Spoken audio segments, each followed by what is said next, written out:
Hey everyone, so this is kind of interesting. So Zach Chi from Pundi X, he's in Hong Kong and he came all the way here and he has some cool stuff to show me.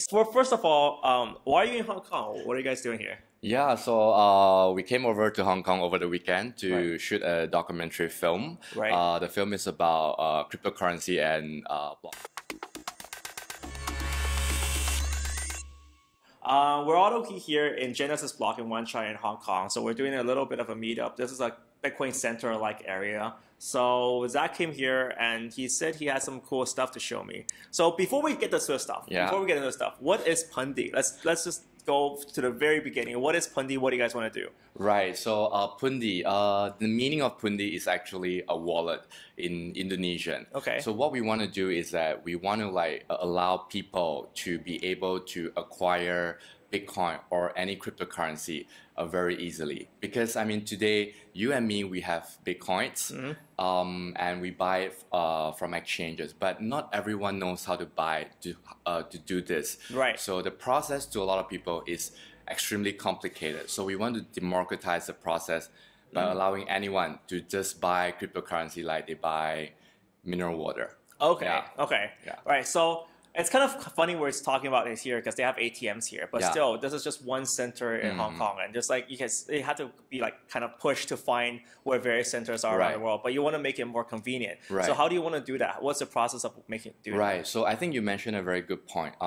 There are Bitcoin ATMs in different places, and we want to make it one step further, whereby we sort of like shrink the ATM to one very small device. Okay. So not only you can buy and sell Bitcoin using that device, you can even accept payment of Bitcoin through that device if you are like a merchant. Okay. Yeah. All right. So how do you want to achieve this? What's the process? So what do you have to show me? Right. So we have this card. So this is a Pundi X card.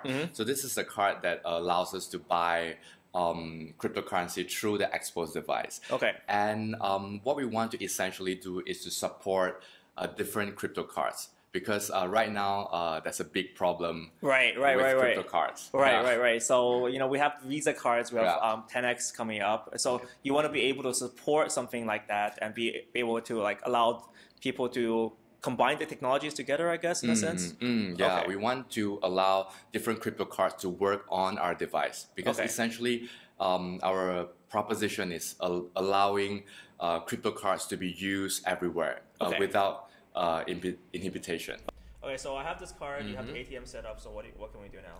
Right, so let's just cancel this one and then we will buy one Bitcoin. Okay, that's a lot of money.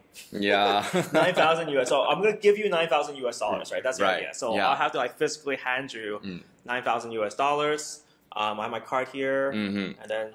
So you can hand me the cash or through any payment method that I have. Okay. Yeah. So you will top up with the card. So just tap here for 3 seconds. 1, 2. Yeah, that's it.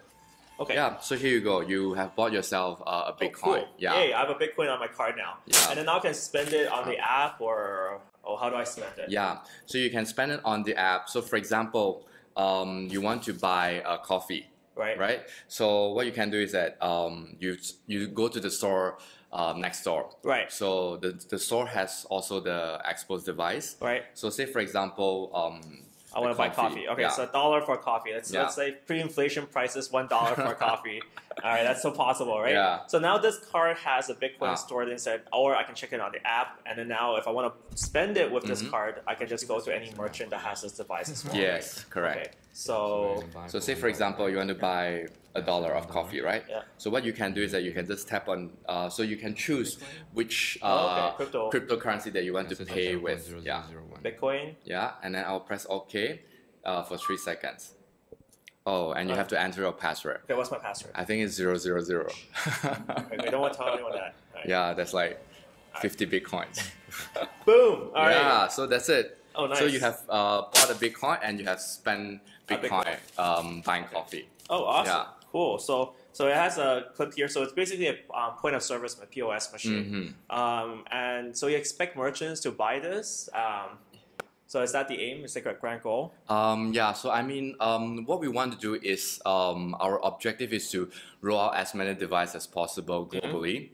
So what we want to make sure is that the merchants are using it actively. So we don't really want to go out and make money from the device, but actually to encourage more usage. Okay. So we will come up with a price plan whereby it's very easy for merchants to acquire, and the motivation is to use it as much as possible so that, you know, everyone starts using cryptocurrency. So finally we can buy beer with crypto. You know, we've been saying this for a long time, right? Because we saw in Japan there's some, you know, cafes and some bars that accept Bitcoin, but it's inconvenient to use, right? Right. And also, of course, it's expensive. So what you want to do is you want to have the machine, you want to give them the card, and for that to use it. So for the average user, how much does it cost for me to get one of these cards? So for this card, we try to give it free as well, or minimum charge.